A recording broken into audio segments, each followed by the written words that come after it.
sagittal cut, then this one, coronal cut, then axial, ganon.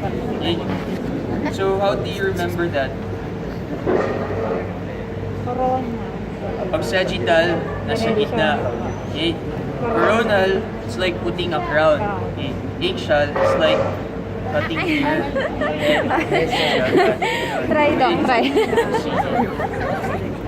So, this is the human brain.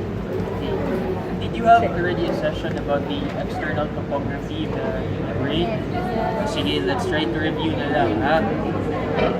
Who can identify the central sulcus of Rolando?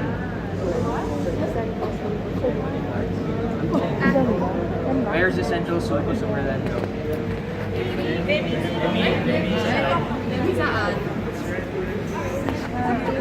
Oh my god. Video. Okay. Where's the frontal? This is the frontal. This is the occipital, parietal, then temporal. Okay. And this is the base of the brain. This is still part of the temporal lobe. Okay. So where's the central sulcus of Rolando? You pointed out. It's good na. Yes. What's your name? Hey! Hulaan mo, sir. Kuha ka na lang dito, Demi. Kuha ka na lang dito. Wala akong vlog sa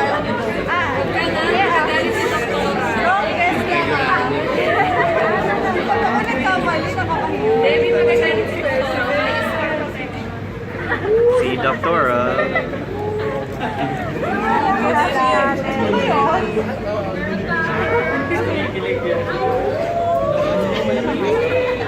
Dapat tama yan, Dennis, ha?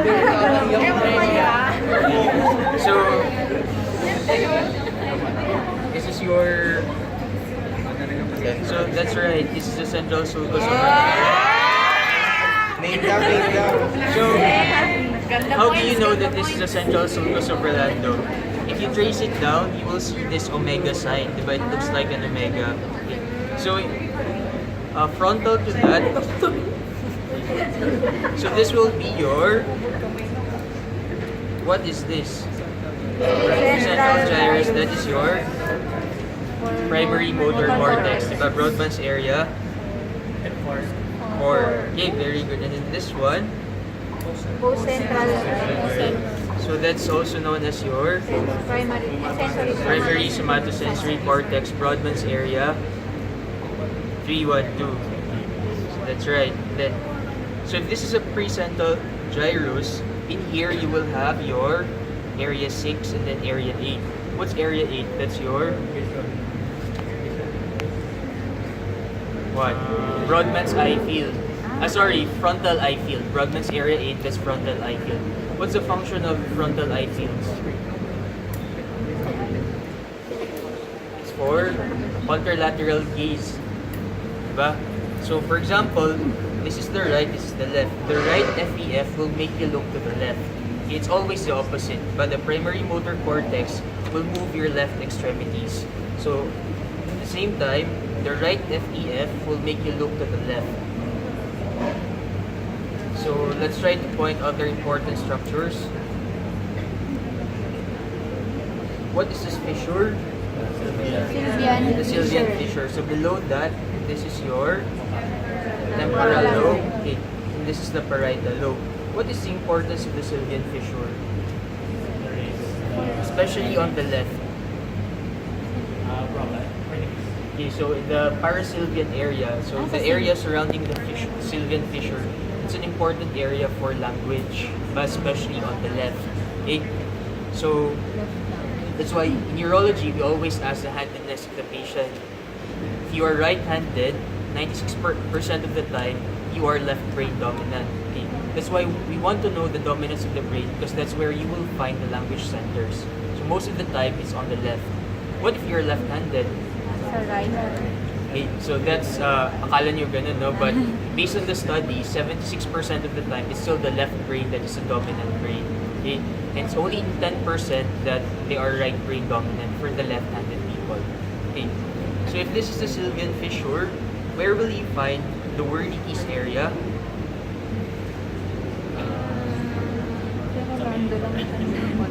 Si Rolando. The superior temporal gyrus, diba? Dito, superior temporal gyrus, Brodmann's area, 22. So if you remember, where it is. Tapos, your Broca's area will be here in the inferior frontal lobule. The Brodmann's area, 44. So 22 times 2, 44. Okay? And here, you have the occipital lobe. What's the importance of the occipital cortex? This is where you will find the primary visual cortex. Okay. So since our session for today is about the axial cut of the Brodmann's area 17 plus or minus 18. So axial cut, we'll now cut the brain. We'll now have axial cuts. Okay. So this is at the level of the hyperparietal area.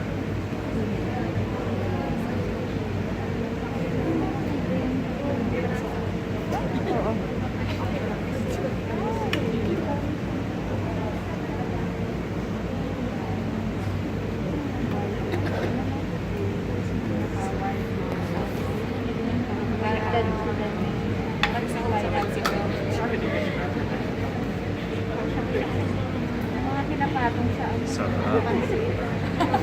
Parang Marcy Wayne sa kaya parang mga kick niya, mga ganun na. Gutom siya.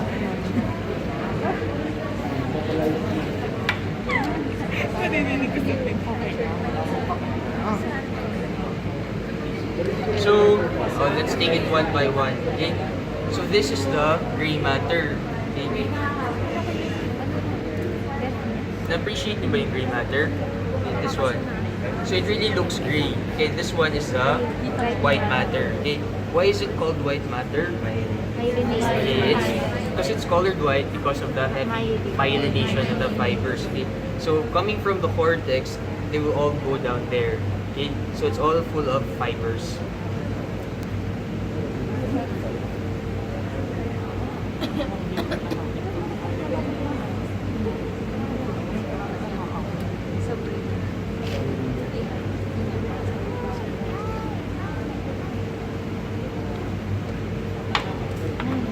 Okay, so we're now at the level of the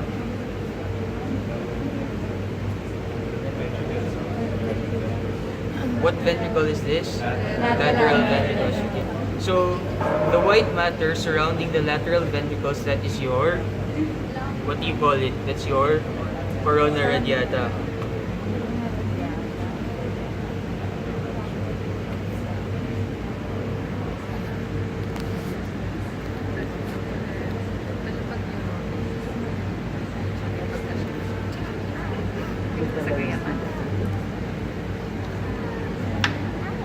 Okay.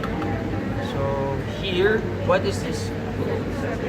Septum pellucidum. Okay, and this is still the lateral ventricle. Okay.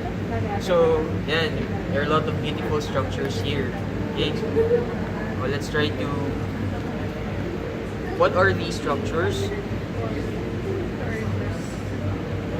The choroid plexus. Okay, so this is where CSF is produced. Okay. So dito pa lang, yan, so we have captured a very nice cut. Okay, well, let's try to label the important ones. What is this? That's the caudate nucleus. Okay, so for first year medical students, you're not able to pass first year without knowing how to identify the important structures coming from the cortex going in. Okay, the clue there, it's always an alternating gray matter, white matter, gray matter, white matter. Okay, so let's start. Okay, let me orient you. This is what the sylvian fissure, diba? And what is this important artery here? This is part of the middle cerebral artery. Okay, so if you open the sylvian fissure, you will find this cortex here, and you call this cortex as your insular cortex or the island of Reil, R-E-I-L. Okay? Island of Reil. So, nakita nyo ba? Ang ganda, oh, gray, white, gray, white, gray, white, gray, white, gray. You see that? Dami pa nun. Wait, ganun na lang ha. Go this way. So we have here, but this is your sylvian fissure and this is your insular cortex. Okay, so it's an alternating gray, white, gray, white, gray, then a small white here, then gray matter again, then white matter, then gray matter. You see that? Okay. So here we have here, but this is your sylvian fissure, temporal lobe, insular cortex. Okay, so that's gray, white, gray, white, gray, white, gray, white, then gray. Okay? Kita nyo ba?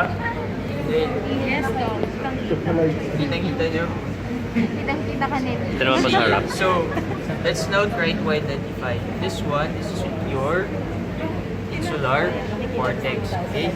And then the white matter here, that is your extreme capsule. Okay? Tapos, this is now your, what is the next? Diba, nakita niyo yung Gia. yan, so tama. This is now your Gia. claustrum. Okay, Yeah. very good. Tapos, Stream, claustrum, external external. capsule. Okay, very good. So, kita niyo ba? Isa-isa muna. Insular cortex, extreme capsule, claustrum, external capsule. Okay? Palitan natin yung isang red.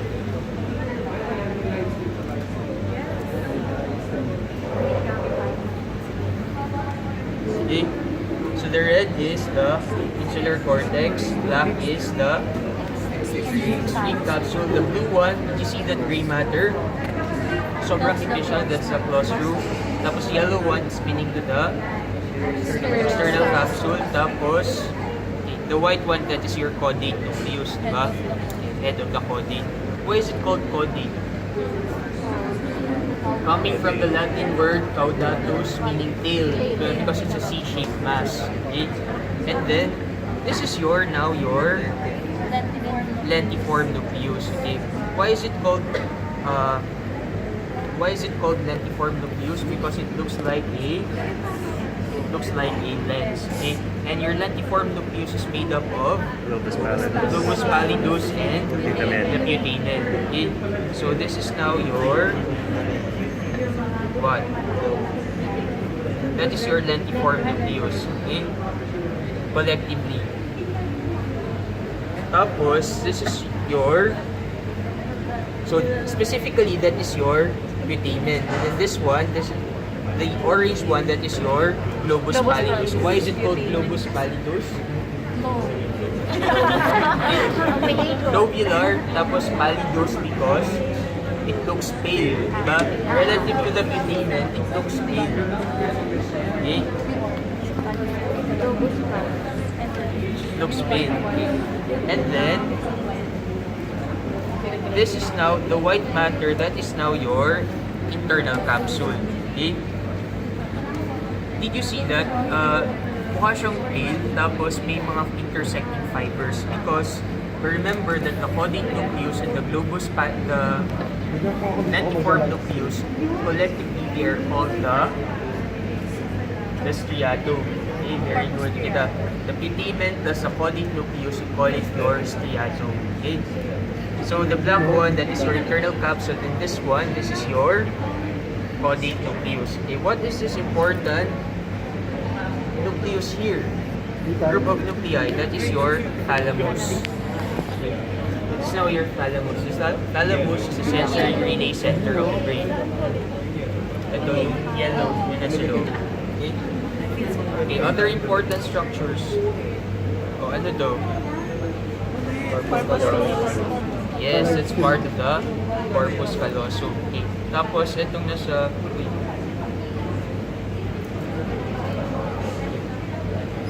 Ito, septum pellucidum. Okay.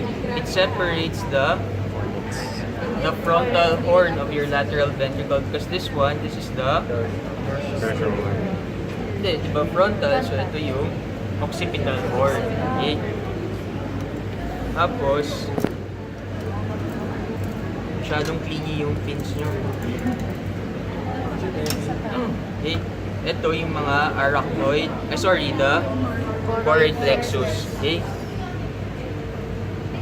Ito, yung mga mukhang granulations dyan.